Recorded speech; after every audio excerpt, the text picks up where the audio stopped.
Welcome to NTD. Good morning. Here are today's top stories. Vice President nominee Tim Walz calls for gun control. Artist Stevie Wonder asks America to tone down the rhetoric and an appeal for unity. The highlights of Day 3 at the DNC. Former President Donald Trump stumping on national security in North Carolina yesterday. His first outdoor rally since the assassination attempt. Another suspected Houthi terrorist attack in the Red Sea. The UK military says the strike left an oil tanker drifting in flames. The US is bolstering its presence in the area with more warships and jets, as President Biden urges Israel's prime minister to conclude a Gaza ceasefire deal. Ukraine launches a massive drone attack on Moscow and destroys more bridges in Russia's Kursk region as Russian forces close in on a strategic town in eastern Ukraine. Google reaches a deal with California to fund newsrooms in the state. Why journalists are worried.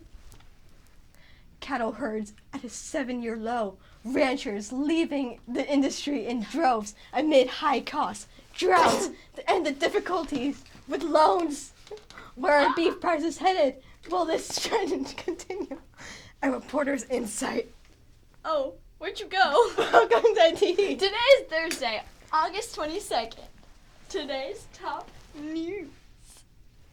Day 3 of the Democratic National Convention saw some heavy hitters in the world of both politics and entertainment. NTD's Daniel Mahanigan has the highlights. Democratic Vice Presidential nominee Tim Walz formally accepted his nomination at the convention yesterday. The Minnesota governor lashed out at Republicans on abortion access, the environment, and bank deregulation. But when we Democrats talk about freedom, we mean the freedom to make a better life for yourself and the people that you love. And yeah, your kids' freedom to go to school without worrying about being shot dead in the hall. Walt says he's a veteran and a hunter. But I'm also a dad. I believe that You are, Kevin! I believe in the Second Amendment, but I also believe our first responsibility is to keep our kids safe.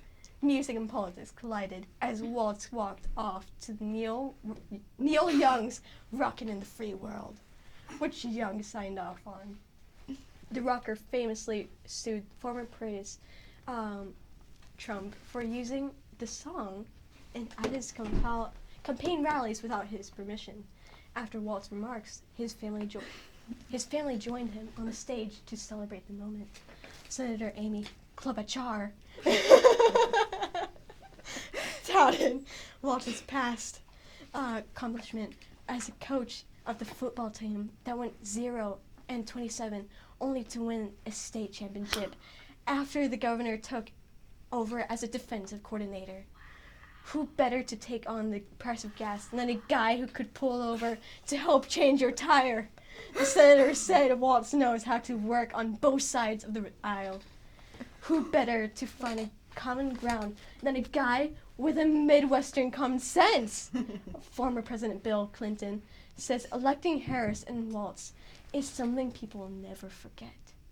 You will be proud of the rest of your life. Your children will be proud of it. Your grandchildren will be proud of it. And I think that's a wrap. Yay! I'm so good. Oh yeah, Kevin. Oh yeah.